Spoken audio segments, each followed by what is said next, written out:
폭발의 원리 및 특성에 대해서 보도록 할게요. 먼저 연소파와 폭갱파에 대해서 보도록 하겠습니다. 연소파에 대해서 먼저 보도록 하면 화염의 전파 속도가 0.1에서 10m/s 정도로 빠르게 진행하게 되는데 이러한 화염면의 진행파를 연소파라고 한다라고 볼 수 있겠고, 폭갱파는 연소파보다 조금 더 빠른 녀석이다 라고 볼 수가 있습니다. 자, 그래서 음속 340m/s 이하면 폭연이라고 하고, 그 이상일 경우 폭갱이라고 하게 됩니다. 저 폭갱은 전파 속도가 1000에서 3500m/s로 매우 빠른 속도로 이루어지고 있다라고 알 수가 있겠죠. 자, 그래서 아래쪽을 보게 되면 폭갱 유도거리라고 있는데, 폭갱 유도거리는 무엇이냐면 최초의 완만한 연소에서 폭갱까지 발달하는 데 유도되는 거리다라는 정도로 알고 있으면 되겠고, 폭갱 유도가 짧아지는 요건 정도 가볍게 정독을 해주시면 되겠습니다. 일반적으로 정상 연소 속도가 큰 혼합가스일수록 짧아지고, 관내에 방해물이 있거나 광경이 가늘수록 짧아지게 됩니다.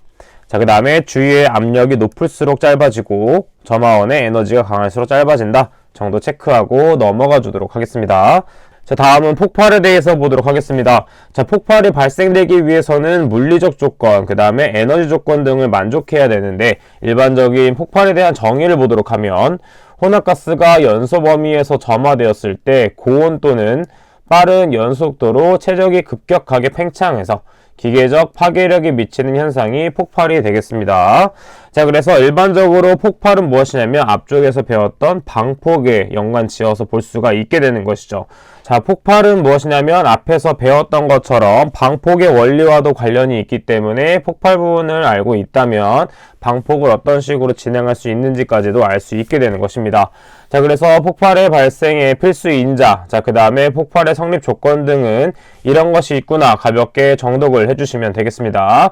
자, 그 다음에 아래쪽을 보게 되면 물리적인 상태에 따른 폭발의 분류가 있는데, 크게 봤을 때 기상폭발과 응상폭발이 존재하게 됩니다.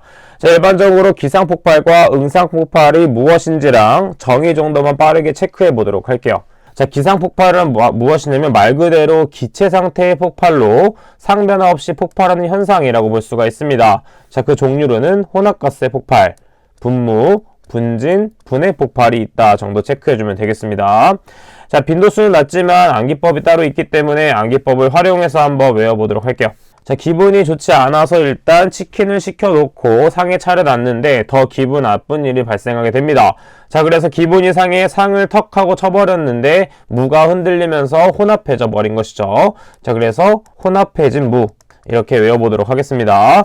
자, 그러면 혼합은 무엇이냐면 혼합가스의 폭발, 해는 분해 폭발, 진은 분진 폭발, 무는 분무 폭발이 된다 정도 외워주면 되겠죠. 자, 그 다음에 아래쪽에 응상 폭발은 무엇이냐면 기체 상태가 아닌, 즉 액체나 고체 상태의 폭발로 볼 수 있고, 기체 상태에 비해 밀도가 100배에서 1000배 정도로 매우 크기 때문에 고체나 액체가 급격한 상변화를 일으켜 폭발하는 현상이다 라고 볼 수가 있습니다. 자, 일반적으로 종류로는 수증기, 증기, 전선 폭발이 존재하게 된다 라는 것 정도 체크해 주도록 하겠습니다. 자, 다음은 분진 폭발의 순서 보통 보게 되면 분진 폭발은 어떤 식으로 발생이 되냐면 먼저 분진이 퇴적을 하게 됩니다. 그 다음에 이때 비산이 되기 전 공기류가 주입이 되게 되는 것이에요. 자, 그래서 이때 공기류가 접촉됩니다. 자, 공기류가 접촉하게 되면 바람이 좀 불 수 있기 때문에 이러한 퇴적된 분진들이 비산이 되게 됩니다. 자, 그러면 비산이 되고 그 다음 따라서 분산이 되게 되는 것이죠. 자, 그 중에서 안쪽에 있는 분진 중 하나가 발화원이 돼서 폭발을 일으키게 되면 전면적으로 폭발을 일으키고 2차 폭발까지도 이어질 수 있다라는 걸 볼 수가 있게 되는 것이에요. 자, 일반적으로 분진이란 무엇이냐면 먼지 같은 것이라고 볼 수가 있는데, 자, 그래서 먼지라고 하는 것은 매우 작은 입자라고 볼 수가 있습니다. 따라서 분진은 매우 미세한 고체 입자이기 때문에 상대적으로 비표면적이 큽니다. 자, 비표면적이 크다는 것은 닿는 면적이 많다라는 것이기 때문에 그만큼 더 폭발했을 때 위험하게 된다라는 걸 파악해 볼 수가 있게 되는 것이죠. 자, 그래서 아래쪽에 분진 폭발에 영향을 주는 인자와 그 영향을 보도록 하면 보통 영향을 주는 인자에서 첫 번째, 분진의 입도 또는 입도 분포, 분진의 입경이 작을수록 폭발하기 쉽다. 그 다음에 연소율이 큰 분진일수록 저농도에서 폭발하고 폭발 위력도 크며, 그 다음에 분진의 표면적이 클수록 폭발성이 높아지게 됩니다.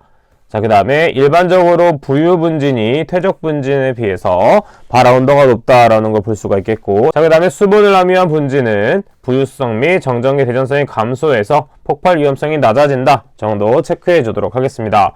자, 그럼 아래쪽에 있는 분진 폭발의 특성을 한번 보도록 하면, 일반적으로 가스 폭발보다 발생 에너지가 큰 특징이 있으며 폭발 압력과 연소 속도는 가스 폭발보다 작은 특성이 있습니다.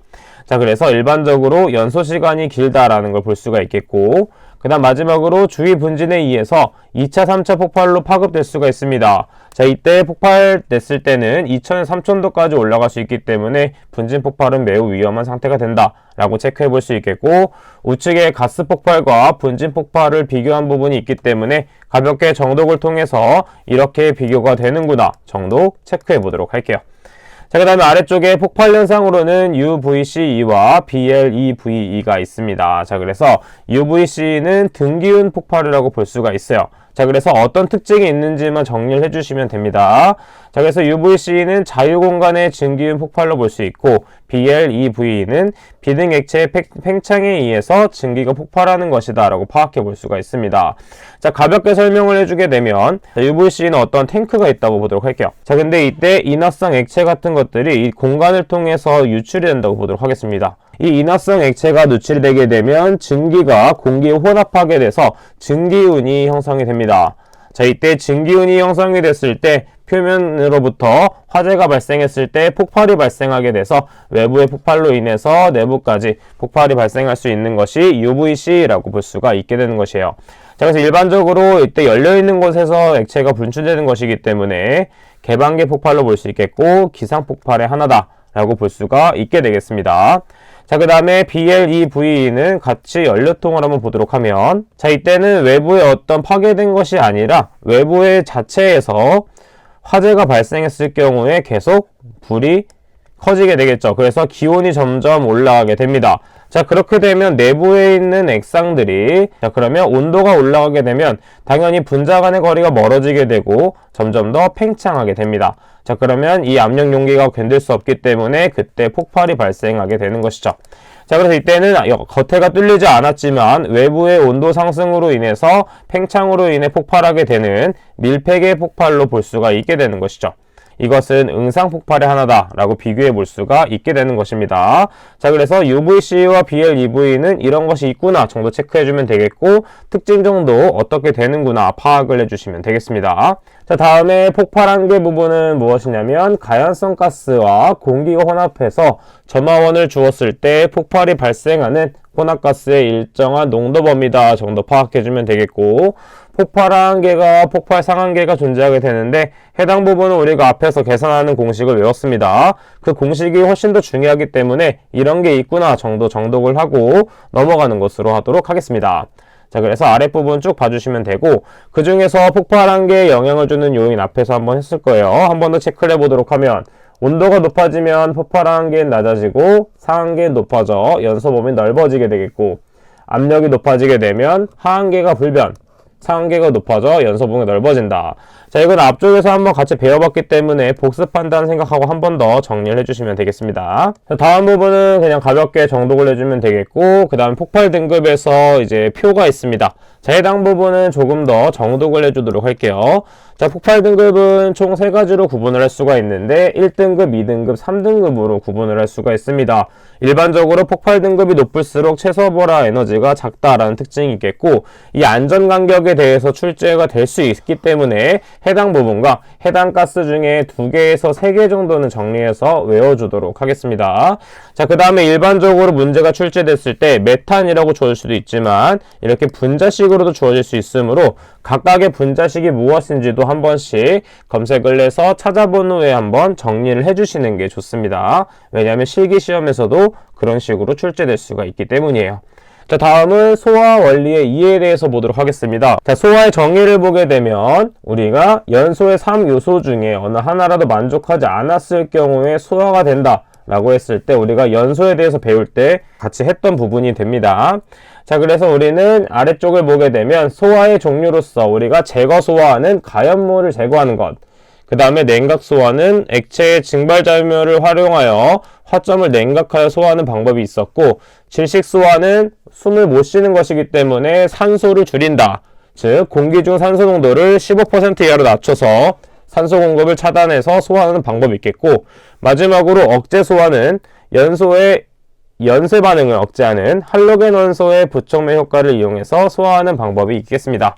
자, 그래서 아래쪽에 있는 화재의 종류에 따른 소화 방법을 가볍게 보도록 하면, 먼저 A급 화재는 일반 화재, B급은 유류, 가스 화재, C급은 전기, D급은 금속 화재라는 것은 앞쪽에서 한번 정리를 했습니다.